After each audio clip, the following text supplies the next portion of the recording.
الحكيم آمنت بالله صدق الله العظيم وصدق رسوله النبي الكريم الأمين الرؤوف الرحيم إن الله وملائكته يصلون على النبي يا أيها الذين آمنوا صلوا عليه وسلموا تسليما تمام يا بابا وزبران پڑھیے الصلاة والسلام عليك يا رسول الله وعلى آلك وأصحابك يا سيدي يا حبيب الله الصلاة والسلام عليك يا سيدي يا رحمة للعالمين وعلى آلك وأصحابك يا خاتم النبيين مولاي صل وسلم دائما أبدا على حبيبك خير الخلق كلهم محمد سيد الكونين والثقلين والفريقين من عرب ومن عجم ثم الرداء عن أبي بكر وعن عمر وعن علي وعن عثمان ذي الكرم يا رب بالمصطفى بلغ مقاصدنا واغفر لنا ما مضى يا واسع الكرم بعد حمد و صلاۃ میرے معزز سامعین، اللہ کا لاکھ لاکھ شکر ہے کہ آج کی یہ سعادت بھری گھڑیاں جسے شب برات کہا جاتا ہے، اللہ تبارک و تعالیٰ نے ایک بار پھر سے ہمیں نصیب فرمائی۔ دعا ہے کہ خدا کے عالم اس نیک رات کی برکت سے تمام مسلمانوں کی مغفرت اور بخشش فرمائے۔ مختصر سے وقت میں آپ کے سامنے شب برات کی شرعی حیثیت انشاءاللہ قرآن اور حدیث کی روشنی میں پیش کرنے کی سعادت حاصل کروں گا۔ تمہیدی طور پر یہ بات سماعت فرما لیں کہ شب برات کے ثبوت میں صرف حضور کا ایک فرمان بھی کافی ہے۔ آج لوگ تو کہتے ہیں نا کہ یہ ثابت نہیں ہے، فلاں ہے، یہ ہے، وہ ہے۔ میں کہتا ہوں شب برات کے ثبوت میں حضور کا صرف ایک فرمان ہی کافی ہے، اور وہ الحمدللہ فرمان رسول، حدیث رسول بھی صحیح ہے۔ یہ نہیں کہ مت کوئی کہے کہ شاید کہ ضعیف ہے یا موضوع ہے، صحیح فرمان رسول سے ثابت ہے۔ اور اس کے بعد یہ چیز ذہن نشین رکھیں کہ جس طرح انسانوں کی دو عیدیں ہیں، اسی طرح فرشتوں کی بھی دو عیدیں۔ انسانوں کی دو عیدیں اللہ نے دن میں رکھی ہیں، ایک عید الفطر ہے اور دوسری عید الاضحیٰ ہے۔ اور فرشتوں کی عیدیں اللہ نے دن کی بجائے رات کو رکھی ہیں، اور وہ دو عیدیں ایک شب برات ہے اور ایک شب قدر ہے۔ کیونکہ فرشتے سونے سے پاک ہیں، انسان تو سوتا ہے، صاف ظاہر رات کو اس نے آرام کرنا ہوتا ہے، اس واسطے اللہ نے انسانوں کے لیے دو عیدیں دن کو رکھی ہیں اور فرشتوں کے لیے دونوں عیدیں رات کو رکھی ہیں۔ تو یہ فرشتوں کی عید کی رات ہے۔ یہ میں اپنی طرف سے بات نہیں کر رہا ہوں، تفسیر روح البیان کے اندر علامہ اسماعیل حق کی رحمۃ اللہ تعالی علیہ اور غنیت الطالبین میں حضرت محبوب سبحانی شیخ عبد القادر جیلانی رحمۃ اللہ تعالی علیہ بھی یہی لکھتے ہیں کہ یہ فرشتوں کی عید کی رات ہے۔ اور دوسرا شب برات کا ایک پس منظر یہ بھی ہے، کیونکہ یہ شعبان المعظم کے اندر ہے، اور حضور نے فرمایا کہ رجب اللہ کا مہینہ ہے، شعبان میرا مہینہ ہے، اور رمضان میری امت کا مہینہ ہے۔ اچھی آواز سے کہیے نا سبحان اللہ۔ یہ شعبان حضور کا مہینہ ہے، اور یہ کیوں ہے حضور کا مہینہ؟ حضور نے آخر اس میں وجہ کیا ہے کہ حضور نے فرمایا شعبان میرا مہینہ ہے. تو روایت کے اندر آتا ہے تفسیر کبیر میں بھی اور باقی کتابوں کے اندر بھی کہ اللہ تبارک و تعالیٰ نے شعبان المعظم کے اندر اپنے پیارے محبوب علیہ السلام کو حق شفاعت عطا فرمایا. یعنی گناہگاروں کی شفاعت کا حق حضور کے سپرد فرمایا. اونچی آواز سے کہیے سبحان اللہ. 13ویں رات کو اللہ کی بارگاہ میں عرض کی مولا مجھے حق شفاعت دے دے، میری امت کو بخشنے کا کوئی مجھے ذریعہ عطا فرما دے. تو 13ویں رات کو اللہ تبارک و تعالیٰ نے فرمایا معبود تمہیں ہم نے تیسرا حصہ حق شفاعت کا دے دیا، اپنی امت کا تیسرا حصہ تم بخشوا کے جنت میں لے جا. 14ویں رات کو پھر اللہ کی بارگاہ میں حضور نے عرض کی کہ مولا تعالیٰ یہ جو تیسرا حصہ ہے یہ تو میں شفاعت کے ذریعے بخشوا لوں گا، تو باقی 2 حصوں کا کیا بنے گا؟ وہ بھی تو میرے ہی امتی ہیں.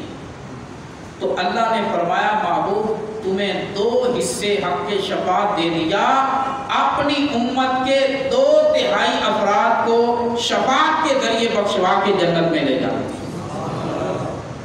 اور جب 15ویں شعبان آئی تو پھر حضور نے اللہ کی بارگاہ میں عرض کی مولا 2 حصے تو میں شفاعت کے ذریعے اپنے امتیوں کو بخشوا لوں گا، تو تیسرا حصہ بھی تو میرا ہی امتی ہے، وہ بھی تو میرے ہی غلام ہیں، تو پھر ان کا کیا ہوگا؟ تو اللہ نے فرمایا محبوب تمہیں سارا ہی حق شفاعت دے دیا ہے، کل قیامت کا دن ہوگا، جس کو چاہیے جس کو چاہو اپنی شفاعت سے بخشوا کے جنت میں لے جاؤ. تو اس رات کو اللہ نے اپنے محبوب کو حق شفاعت عطا فرمایا. اس لیے حضور فرماتے ہیں شعبان و شہری، شعبان میرا مہینہ ہے. اور ایک اور بھی اس میں نسبت ہے، اور وہ بھی حضور علیہ السلام سے نسبت ہے. نسبت کیا ہے؟ مواہب لدنیہ میں علامہ قسطلانی رحمۃ اللہ علیہ فرماتے ہیں کہ یہ وہ مہینہ ہے جس مہینے اللہ تبارک و تعالیٰ نے آیت درود کو نازل فرمایا. یہ جو ہم پڑھتے ہیں ان اللہ و ملائکتہ یصلون علی النبی یا ایھا الذین آمنوا صلوا علیہ وسلموا تسلیما، یہ آیت درود ہے. اور اللہ نے آیت درود کو بھی شعبان المعظم کے اندر اتارا. اب یہاں پر غور کرنا نقطے کی بات ہے کہ ایک شب برات ہے اور دوسرا اس کے اندر انعام یہ ہے کہ اللہ نے اپنے محبوب کو حق شفاعت دیا ہوا ہے، اور تیسرا انعام یہ ہے کہ اللہ نے اس مہینے کے اندر نبی پر درود پڑھنے والی آیت کو اتارا ہوا ہے. تو گویا اس مہینے کی نسبتیں اللہ کے ساتھ بھی ہیں اور اللہ کے محبوب کے ساتھ بھی. اللہ کے ساتھ نسبت شب برات کی صورت میں کہ انسان شب برات کو اللہ کی عبادت کرتا ہے اور رب کی بارگاہ میں توبہ کرتا ہے تو اللہ تبارک و تعالیٰ اس کی بخشش فرما دیتا ہے. یہ تو تعلق ہوا اللہ کے ساتھ. اور دوسرا تعلق ہے رسول اللہ کے ساتھ، رسول اللہ صلی اللہ علیہ وسلم کے ساتھ. اس کا تعلق یہ ہے کہ جو انسان نبی آخر الزمان صلی اللہ علیہ وسلم پہ درود پڑھتا ہے تو اسے محبوب پاک کی توجہات نصیب ہوتی ہیں. شب برات کو عبادت کرنے کے نتیجے میں اللہ کی رحمت اور بخشش متوجہ ہوتی ہے، اور درود و سلام کی کثرت کرنے سے حضور علیہ السلام کی توجہ اور حضور کی رحمت متوجہ ہوتی ہے. تو پتہ یہ چلا اس رات کا تعلق اللہ کے ساتھ بھی ہے اور رسول اللہ کے ساتھ بھی ہے. جو بندہ اس رات کو عبادت کرتا ہے رب کی مغفرت نصیب ہوتی ہے، اور جو حضور پہ درود و سلام پڑھتا ہے حضور کی توجہ نصیب ہوتی ہے. یہ بھی تعلق ہے. اس لیے یہ شب برات اور شعبان کا مہینہ، اس کو حضور علیہ السلام کے ساتھ خصوصی نسبت ہے۔ اور اس سے آگے چلیے، مفسرین کرام نے اس کے تقریباً 15 نام ذکر کیے ہیں، شب برات کے 15 نام۔ لیلۃ المغفرت بھی یہی ہے، لیلۃ البرات بھی یہی ہے، لیلۃ الرحمت بھی یہی ہے، اور لیلۃ الصف بھی یہی ہے، اور لیلۃ المبارکہ بھی یہی ہے۔ یہ شب برات کے چند مشہور نام ہیں جو مفسرین نے ذکر کیے۔ لیلۃ المبارکہ بھی اسے کہا جاتا ہے اس لیے کہ یہ برکتوں والی رات ہے۔ اللہ تبارک و تعالیٰ نے راتوں میں بھی برکت رکھی ہے، جس طرح اللہ نے شہروں میں برکت رکھی ہے۔ شہروں میں سے شہر مکہ کے اندر برکت رکھی، اور پانیوں میں سے بارش کے پانی میں برکت رکھی ہے، اور ہستیوں اور شخصیات میں حضرت موسیٰ علیہ السلام کے اندر برکت رکھی ہے، اور راتوں میں سے لیلۃ القدر اور شب برات میں بھی رحمت اور بخشش رکھی ہے، اور برکتیں بھی رکھی ہیں۔ اس واسطے اس کو لیلۃ المبارکہ کہتے ہیں، یعنی برکتوں والی رات۔ اللہ نے اس رات میں بھی برکتیں رکھی۔ اور دوسرا اس کا نام ہے، مشہور و معروف نام ہے، لیلۃ المغفرہ، یعنی بخشش کی رات۔ اللہ نے اس رات کے اندر اپنی خصوصی بخشش رکھ دی ہے، گناہگاروں کی مغفرت رکھ دی۔ جو بندہ اس رات کو عبادت کرتا ہے، اللہ کی مغفرت اور بخشش نصیب ہوتی ہے۔ نبی کریم علیہ السلام کا فرمان ہے، جامع ترمذی میں بھی ہے، اور اس کے علاوہ سنن کبریٰ اور شعب الایمان امام بہقی کی کتاب، اس میں بھی یہ حدیث پاک ہے کہ ایک رات نبی کریم علیہ السلام جنت البقیع تشریف لے گئے۔ حضرت سیدہ عائشہ صدیقہ رضی اللہ تعالی عنہا نے جب حضور علیہ السلام کو اپنے بستر مبارک پر نہ دیکھا تو پیچھے چل پڑی۔ چلتے چلتے جنت البقیع میں پہنچی اور دیکھا حضور علیہ السلام کا سر سجدے میں ہے، اور حضور علیہ السلام کی آنکھوں سے آنسو جاری ہیں۔ جب حضور علیہ السلام نے سر اٹھایا، پوچھا، عائشہ کیا تم نے یہ سمجھا کہ اللہ اور اس کے رسول نے تمہارے ساتھ کوئی ناانصافی کی ہے؟ تو حضرت عائشہ صدیقہ عرض کرتی ہیں، یا رسول اللہ میں تو سمجھ رہی تھی کہ شاید آپ کسی دوسری زوجہ کے ہاں تشریف لے گئے۔ تو حضور علیہ السلام نے اس وقت ایک جملہ ارشاد فرمایا، عائشہ یہ وہ رات ہے جس رات کو اللہ تبارک و تعالی میری امت کے گناہگاروں کو قبیلہ بنی کلب کی بکریوں کے بالوں کے برابر بخشش فرما دیتا۔ اس لیے یہ لیلۃ المغفرت ہے، یعنی بخشش کی رات ہے۔ اور ایک اور حدیث، یہ لوگ کہتے ہیں نا کہ شب برات کے ثبوت کے بارے میں کوئی صحیح حدیث نہیں ہے، حدیثیں ضعیف ہیں، لہذا یہ نہیں منانی چاہیے، اور اس کا کوئی شرعی پس منظر نہیں ہے۔ یہ آج کل ایک اعتراض ہوتا ہے، لیکن یاد رکھیں کہ حضور علیہ السلام کا صحیح فرمان، صحیح حدیث صحیح ابن حبان کے اندر، حافظ ابن حبان رحمۃ اللہ علیہ نے اپنی صحیح کے اندر یہ حدیث پاک نقل کی ہے جو شب برات کی فضیلت کے بارے میں، صفحہ نمبر 197 کے اوپر، یہ الرفع والتکمیل فی الجرح والتعدیل کے اندر حضرت علامہ عبدالحی لکھنوی رحمۃ اللہ تعالیٰ علیہ کی یہ کتاب ہے۔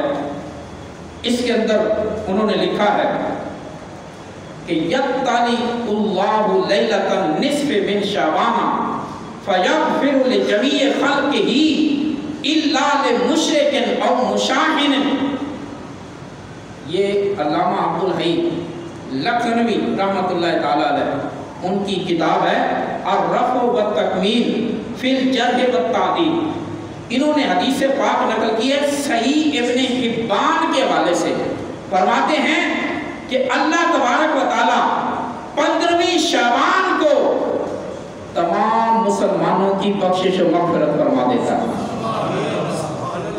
الا لمشرک او مشاحن، مگر مشرک کی بخشش نہیں فرماتا. اور مشاحن کے بہت سارے معنی ہیں.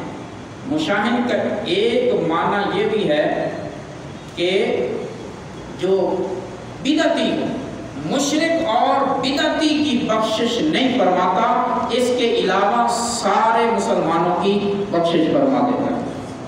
اور بعض علاقوں میں آتا ہے کاہن کی بھی بخشش نہیں فرماتا، والدین کے نافرمان کی بھی بخشش نہیں فرماتا، یعنی اور اسی طرح غیبت کرنے والے کی بھی بخشش نہیں فرماتا. یہ چند ایسے لوگ ہیں، ان کے علاوہ خالق کائنات تمام بخشش مانگنے والوں کی بخشش فرما دیتا ہے. اور فرماتے ہیں عن ابن رجب ان ابن حبان صححہ، کہ ابن حبان نے اس حدیث کو صحیح قرار دیا. تو حدیث صحیح ہے کہ اللہ تبارک و تعالیٰ اس رات کو گناہگاروں کی بخشش فرماتا ہے. اور اس کے علاوہ باقی کچھ حدیثیں ضعیف بھی ہیں اس بارے میں، لیکن آج میں ایک مسئلہ آپ کو سمجھانا چاہتا ہوں. وہ مسئلہ یہ ہے کہ حدیث اگرچہ ضعیف بھی ہو پھر بھی وہ فضائل اعمال میں قابل قبول ہوتی ہے. ضعیف حدیث کا یہ مطلب ہوتا ہے کہ اس کا کوئی ایک راوی کمزور ہے.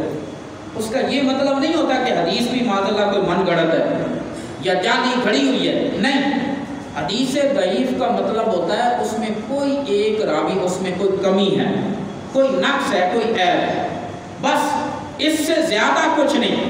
اور یہ تمام فقہا، امام ابو حنیفہ، امام شافعی، امام مالک اور امام احمد بن حنبل، چاروں ائمہ کا اس بات پہ اتفاق ہے کہ حدیث ضعیف فضائل اعمال کے اندر معتبر ہوتی ہے. اور محدثین کا بھی اس پر اتفاق ہے. اب یہ میرے پاس ہے القول البدیع، محمد بن عبد الرحمن السخاوی، حافظ سخاوی کی کتاب ہے. اور اس القول البدیع کے اندر صفحہ نمبر 496 کے اوپر، صفحہ نمبر 496 کے اوپر حضرت حافظ سخاوی رحمۃ اللہ علیہ آپ فرماتے ہیں، ایک متفقہ اصول اور ضابطہ نقل کرتے ہیں. وہ اصول اور ضابطہ کیا ہے؟ قال العلماء من المحدثین والفقہاء وغیرہم یجوز ویستحب العمل فی الفضائل والترغیب والترہیب بالحدیث الضعیف. کہتے ہیں کہ فضائل کے اندر حدیث ضعیف کو بھی محدثین اور فقہاء قبول کرتے ہیں. تو حدیث ضعیف قبول ہوتی ہے فضائل کے اندر. اور آج ہم جتنی بھی حدیثیں پڑھ رہے ہیں یہ شب برات کے فضائل کے اندر ہے، فضیلت ہی بیان کر رہے ہیں. تو کسی ہستی کی فضیلت ہو یا کسی دن کی فضیلت ہو یا کسی رات کی فضیلت ہو یا کسی کتاب یا کسی شے کی بھی فضیلت ہو، اگر کوئی حدیث ضعیف بھی مل جائے تو وہ محدثین کے نزدیک قابل قبول ہے. یہ تو صرف ایک حوالہ ہے نا، اگر آپ چاہیں تو اس سے زیادہ بھی حوالے دے سکتا ہوں، لیکن ماننے والے کے لیے ایک ہی کافی ہے. اور نہ ماننے والے کے سامنے اگر 100 بھی رکھ دو نا تو وہ نہیں مانے، کیونکہ ضد پکڑی ہوئی ہے. ضد کا کوئی علاج نہیں. حدیث ضعیف فضائل اعمال میں قبول ہوتی ہے، بلکہ حدیث ضعیف سے مستحب بھی ثابت ہوتا ہے. ایک اور بات بھی میں کروں، یہ جو ہم گردن کا مسح کرتے ہیں یہ مستحب ہے، اور کئی لوگ نہیں کرتے. کیوں نہیں کرتے؟ وہ کہتے ہیں کہ حدیث ضعیف ہے. ہم کہتے ہیں نہیں، حدیث ضعیف سے فرض تو ثابت نہیں ہو سکتا، واجب تو ثابت نہیں ہو سکتے، سنت بھی ثابت نہیں ہو سکتی، ہاں مستحب ثابت ہوتا ہے. یہی حدیثیں ہوتی ہیں. اس میں کوئی راوی، کسی کی راوی میں کوئی نقص آ جاتا ہے، عیب آ جاتا ہے، کمی آ جاتی ہے، تو کیا معاذ اللہ پھر حضور کے فرمان کو ٹھکرا دے؟ حضور کا فرمان صحیح ہے مگر جو روایت کرنے والا راوی ہے اس میں کوئی کمی ہے۔ عزیزان گرامی، شاید کہ آپ کو یہ مسئلہ سمجھ آ جائے کہ حدیث ضعیف کو رد نہیں کیا جا سکتا، تو پھر شب برات کے حوالے سے تو حدیث صحیح بھی موجود ہے، اور اس حدیث صحیح کی پشت پر اس کی حمایت میں بہت ساری حدیث ضعیف بھی موجود ہے۔ اور ایک اصول حدیث کا یہ بھی ہے کہ جب بہت ساری ضعیف حدیثیں جمع ہو جائیں ایک ہی موضوع پر تو وہ درجہ ذوق سے نکل کے حسن بن جاتی ہے۔ حدیث کا ایک درجہ حسن بھی ہوتا ہے۔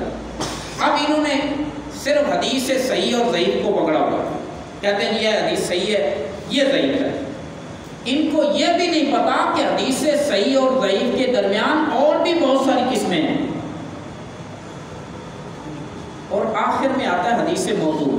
موضوع کا معنی ہوتا ہے من گڑت، جو من گڑت ہے وہ حضور کا فرمان نہیں، اسے حدیث کہنا بھی جائز نہیں، اس کو تو ہم حدیث کہہ رہے ہیں۔ جب حدیث کہہ رہے ہیں تو پھر صاحب ظاہر قابل اعتبار ہے۔ تو عزیزان گرامی، اس واسطے یہ مسئلہ ذہن رکھیں کہ فضائل اعمال کے اندر ضعیف حدیثیں معتبر ہوتی ہیں، اور پھر شب برات کے حوالے سے مومنوں کی بخشش کے اوپر نہ صرف ضعیف حدیث ہے بلکہ ابھی میں نے پیش کیا صحیح حدیث بھی موجود ہے۔ اور میں عرض کر رہا تھا کہ اس رات کے نام ہیں، ایک تو لیلۃ المغفرت ہے، اس رات کا ایک نام ہے لیلۃ الرحمہ، رحمتوں والی رات۔ حضور علیہ السلام کا ارشاد گرامی ہے شعب الایمان کے اندر، آقا علیہ السلام نے ارشاد فرمایا کہ ان اللہ یرحم امتی، اللہ تبارک و تعالی اس رات قبیلہ بنی کلب کی بکریوں کے بالوں کے برابر میری امت کے گناہ گاروں پہ رحمت فرما دیتا ہے، اس لیے یہ لیلۃ الرحمت کہلاتی ہے۔ اور اس کا ایک چوتھا نام ہے لیلۃ الصقر، عام زبان میں کہتے ہیں چٹھی والی رات۔ چٹھی والی رات، اللہ تبارک و تعالی اس رات اس امت کے گناہ گاروں کو بخشش اور جہنم سے آزادی کی چٹھی عطا فرما دیتا ہے۔ حضرت عمر بن عبدالعزیز رحمۃ اللہ تعالی جلیل القدر تابعی ہیں، اور امت کے اندر سب سے پہلے مجدد ہے، مجدد الف اول، پہلی صدی کے مجدد بھی ہیں اور پہلے 1000 سال کے بھی مجدد ہیں، حضرت عمر بن عبدالعزیز۔ آپ 101 ہجری میں فوت ہوئے، 101 ہجری میں۔ آپ شب برات کی رات کو عبادت فرما رہے تھے، عبادت کرتے کرتے اچانک جب سر اٹھایا تو ایک سبز رنگ کی چٹھی نظر آئی، اور وہ نور کے اندر لپٹی ہوئی، اور اس کے اندر لکھا ہوا کیا ہے؟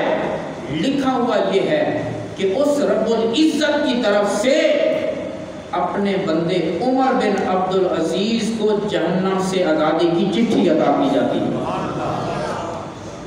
تو اس رات کو چٹھیاں تقسیم ہوتی ہیں، فلاں گناہگار بھی جہنم سے آزاد ہے، فلاں کی بخشش ہو گئی، فلاں کو اتنا رزق ملے گا، یہ سارے فیصلے اسی رات کیے جاتے ہیں۔ فیہا یفرق کل امر حکیم، ہر حکمت والے کام کے فیصلے اسی رات کو کیے جاتے ہیں۔ اس واسطے اس رات کو عبادت کر کے گزارنا چاہیے تاکہ اللہ کی بخشش حاصل ہو، جہنم سے آزادی کی چٹھی مل جائے۔ ایک روایت میں آتا ہے، تفسیر کبیر میں بھی ہے، تفسیر روح البیان میں، نبی کریم علیہ السلام کا فرمان ہے کہ جو بندہ اس رات 100 رکعت نماز نفل ادا کرے تو اللہ تبارک و تعالیٰ 100 فرشتے اس کے پاس بھیج دیتا ہے۔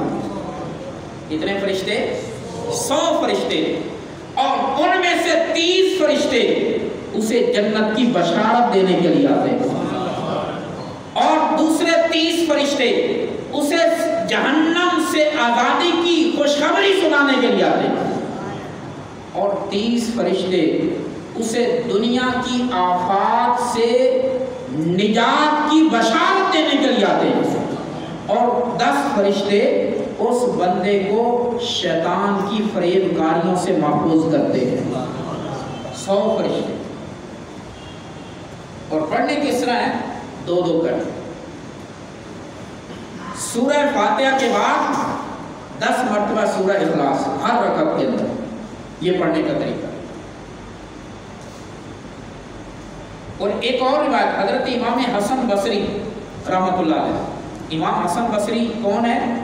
یہ امام حسن مجتبی بن علی بن ابی طالب کے مرید ہیں، امام حسن کے مرید ہیں حضرت حسن بصری، بلکہ بات تو کہتے ہیں خود مولا علی کے مرید ہیں، یعنی یہ بھی تابعی ہیں، صحابہ سے فیض یافتہ، جو صحابہ سے فیض لینے والا ہوتا ہے وہ تابعی کہلاتا ہے۔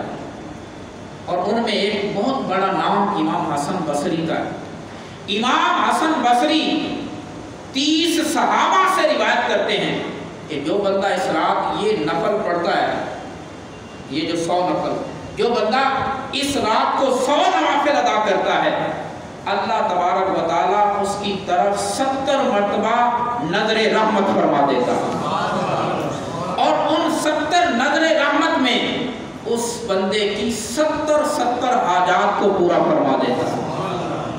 ہر نظر کے بدلے اس بندے کی 70 حاجات کو پورا کرتا ہے، اور ان میں سب سے چھوٹی حاجت ہے کہ اس بندے کی مغفرت فرما دیتا ہے۔ اس لیے اس رات کو کہتے ہیں لیلۃ المغفرہ، بخشش اور مغفرت کی رات۔ تو اللہ کی مغفرت بندے کے قریب ہوتی ہے، اللہ کی رحمت بندے کے قریب ہوتی ہے۔ حضرت مولا علی رضی اللہ تعالیٰ عنہ فرماتے ہیں اس رات کرنا کیا چاہیے؟ مولا علی فرماتے ہیں کہ وہ رات ہے جس رات کو بندے کو چاہیے کہ وہ رات بھر قیام کرے، عبادت میں گزار دے، اور اس دن کو روزہ رکھے۔ کیوں بھائی؟ مولا علی فرماتے ہیں اس لیے کہ اس رات اللہ تبارک و تعالیٰ مغرب کے بعد، مغرب سے لے کر صبح فجر تک پہلے آسمان پہ نزول فرماتا ہے، اور ساری رات یہی ندا دیتا ہے کوئی بخشش مانگنے والا کہ میں اس کے گناہوں کو بخش دوں، ہے کوئی رزق مانگنے والا کہ میں اس کو رزق عطا کروں، ہے کوئی عافیت مانگنے والا کہ میں اس کو عافیت عطا کروں۔ اس رات اللہ کی رحمت خاص طور پہ متوجہ ہوتی ہے اور بندے کے قریب ہوتی ہے۔ ویسے تو ہر رات اللہ تبارک و تعالیٰ رات کے آخری حصہ میں آسمان دنیا پہ نزول اجلال فرماتا ہے، اور یہی ندا لگاتا ہے کوئی بخشش مانگنے والا، ہے کوئی رزق مانگنے والا، ہے کوئی اولاد مانگنے والا۔ لیکن یہ شب برات ایک ایسی رات ہے کہ خالق کائنات مغرب سے لے کر فجر تک یہی ندا فرماتا رہتا ہے، اس لیے اس کی خاص فضیلت ہے۔ اور اس کی کچھ خصوصیات بھی ہیں، باقی راتوں سے ہٹ کر اس کی کچھ خصوصیات اور بھی زیادہ ہیں۔ وہ خصوصیات کیا ہیں کہ ان میں سے ایک خصوصیت یہ بھی ہے جو میں نے بیان کیا کہ ہر حکمت والے کام کے فیصلے ہوتے ہیں، گناہگاروں کی بخشش ہوتی ہے، اللہ کی رحمت بندے کے قریب ہوتی ہے، جو بھی انسان مانگتا ہے رب کی طرف سے عطا کیا جاتا ہے، یہ اس کی خاص خصوصیات میں سے۔ تو عزیزان گرامی، اس رات کو کوشش کرنی چاہیے کہ اپنی قضا نمازوں کو ادا کریں، جو زندگی میں نمازیں قضا ہو گئی ان کی ادائیگی کا اہتمام کریں۔ نوافل تو بعد کی بات ہے، پہلے فرائض پورے کریں، فرائض کے بعد درجہ نوافل کا آتا ہے۔ اور ہمارا عجیب ہی طریقہ ہے کہ جب بھی 27ویں معراج کی آتی ہے یا شب برات آتی ہے، لیلۃ القدر آتی ہے، تو ہم کیا کرتے ہیں؟ نوافل شروع کرتے ہیں۔ فرض بلائے بیٹھے ہوتے، نفلیں نہیں پی جاتے، وہی حال ہے ساڑھا۔ فرض بلائے بیٹھے ہیں اور نوافل ادا کر رہے ہیں، اور بھائی نفل تو ایک اضافی شے ہے، پہلے تو فرض ہے نا، اس واسطے اپنے فرائض کی ادائیگی کا اہتمام کریں۔ اس رات کو وعدہ کریں کہ ہم 5 وقت کی نماز باقاعدگی سے ادا کریں گے، اور پھر جو پچھلی نمازیں رہ گئی ہیں وہ معاف نہیں ہو گئی، ان کی ادائیگی کا اہتمام کریں، سب سے پہلے کرنے کا یہ کام، یہ اس کے بعد نوافل کی بات ہے۔ صلاۃ التسبیح کا درجہ بھی اس کے بعد ہے، صلاۃ التسبیح پڑھیں کیونکہ اس کی بھی حدیث میں بہت ساری فضیلت آئی ہے۔ ہر دن میں ایک مرتبہ کم سے کم پڑھنی چاہیے، نہ پڑھ سکے ہفتہ میں ایک مرتبہ یا مہینے میں یا سال میں یا زندگی بھر، یعنی اس کو پڑھنا چاہیے۔ پڑھنے کا طریقہ بھی آسان ہے، بس یہ ہے کہ پہلی رکعت شروع کریں، ثنا پڑھنے کے بعد 15 مرتبہ سبحان اللہ والحمد للہ ولا الہ الا اللہ واللہ اکبر ولا حول ولا قوۃ الا باللہ العلی العظیم 15 مرتبہ۔ ثنا کے بعد پھر سورہ فاتحہ پڑھیں یا کوئی سورت ساتھ ملائیں، سورت ملانے کے بعد اور رکوع سے پہلے 10 مرتبہ، پھر رکوع میں جانے کے رکوع میں جا کر سبحان ربی العظیم پڑھنے کے بعد 10 مرتبہ، پھر جب رکوع سے سر اٹھائیں تو سمیع اللہ لمن حمدہ ربنا ولک الحمد کہنے کے بعد 10 مرتبہ، پھر پہلے سجدے میں سبحان ربی الاعلیٰ کے بعد 10 مرتبہ، پھر 2 سجدوں کے درمیان 10 مرتبہ اور پھر دوسرے سجدے میں بھی 10 مرتبہ۔ یہ طریقہ ہے 4 رکعتیں پڑھنی اور ہر رکعت میں اسی طرح ہی پڑھنی، یہ 75 مرتبہ ایک رکعت میں یہ تسبیح ہو، اسے کہتے ہیں صلاۃ التسبیح۔ چاروں رکعتوں میں یہ ترتیب ہے۔ اس کے بعد ذکر اذکار کریں، سلام پھیرنے کے بعد درود شریف کی کثرت کریں اور اس کے بعد اپنے رب کے حضور میں گڑا کر دعا مانگیں تو اللہ تبارک و تعالیٰ کی رحمت سے بعید نہیں کہ رب سے جو مانگو گے رب کائنات اس کے صدقے عطا فرمائے۔ صلاۃ التسبیح ویسے تو تنہا پڑھنا افضل ہے، تنہائی میں تنہا اکیلے، لیکن ہمارے یہاں تو یہ مسئلہ ہے کہ اگر جماعت نہ کروائی جائے تو کوئی پڑھتا ہی نہیں، تو سو کتنے بندے نے اتنے پڑھ گئے، کوئی ایک ہوئے گا، 2 ہوں گے، 4 ہوں گے زیادہ سے زیادہ۔ یہ بھی ہمارا مسئلہ ہے، جماعت کے ساتھ ہو تو پڑھ لیتے ہیں، جماعت کے علاوہ نہیں پڑھتے۔ اس لیے فقہاء نے لکھا ہے، ہدایہ شریف میں یہ لکھا ہے کہ تداعی کے ساتھ نوافل کی جماعت کروانا مکروہ ہے۔ لفظ ہے تداعی، اب اس کا کیا مطلب ہے؟ اس کا مطلب ہے کہ لوگوں کو بلا بلا کے اعلان کر کر کے بلانا کہ آؤ جی نفلوں کی جماعت ہو رہی، یہ مکروہ ہے، اس واسطے جماعت ہم نہیں کرواتے۔ ہاں اگر 2-4 جمع ہو جائیں، وہ کہہ دی ہمیں تو بالکل ہی نہیں آتی کس طرح پڑھنی، کوئی بندہ آگے کھڑا ہو جائے باقی 2-4 پیچھے کھڑے ہو جائے، زیادہ نہیں، تدائی ہو جائے گی۔ پھر اگر سارا مجمع ہی بلا لیا جائے تو یہ مکروہ ہو جائے، یعنی تدائی کے ساتھ نوافل کی جماعت مکروہ ہے۔ اور کبھی کبھار حضور نے کروائی بھی ہے، تدائی کے ساتھ نہیں کروائی، یعنی اعلان کے ساتھ نہیں کروائی۔ ایک صحابی کے گھر حضور تشریف لے گئے اور انہوں نے کھانے کی دعوت کی ہوئی تھی، کھانے کے بعد حضور کی بارگاہ میں عرض کی، یا رسول اللہ صلی اللہ علیہ وسلم، یہ بخاری شریف کے اندر حدیث ہے کہ ہم نہ مسجد دور ہے تو ہم چاہتے ہیں جب گھر میں نوافل پڑھنے ہوں یا کوئی نماز نفلی پڑھنی ہو تو آپ مہربانی فرمائیں کہ ہمارے گھر میں ایک حصے کے اندر آپ ہمیں نماز پڑھا دیں، آپ پڑھیں نماز، تاکہ ہم پھر اسی کو باقاعدہ طور پہ اپنے گھر کی مسجد بنا دیں، یعنی اپنے گھر میں جتنے بھی نوافل نمازیں پڑھنی ہوگی وہیں پہ پڑھیں۔ تو یہ صحابہ کا طریقہ ہے کہ جہاں حضور نے نماز پڑھی برکت کے لیے اسی جگہ پہ نماز پڑھیں۔ آج تو لوگ برکت کے ہی منکر ہیں، جہاں حضور نے پڑھی یا صالحین اولیاء نے پڑھی وہاں پہ نماز پڑھنا زیادہ افضل ہے برکت کے لیے۔ تو حضور علیہ السلام نے 2 رکعت پڑھائی، ان کو جماعت کروا دی، حالانکہ وہ نفل ہی تھی، نہ ظہر تھی، نہ عصر تھی، نہ مغرب، نہ عشاء، بس دعوت پہ گئے ہوئے تھے تو انہوں نے کہا نماز پڑھیں آپ، تاکہ ہم آپ کی برکت حاصل کرنے کے لیے وہیں پہ نماز پڑھیں گے، تو حضور نے پڑھا دی۔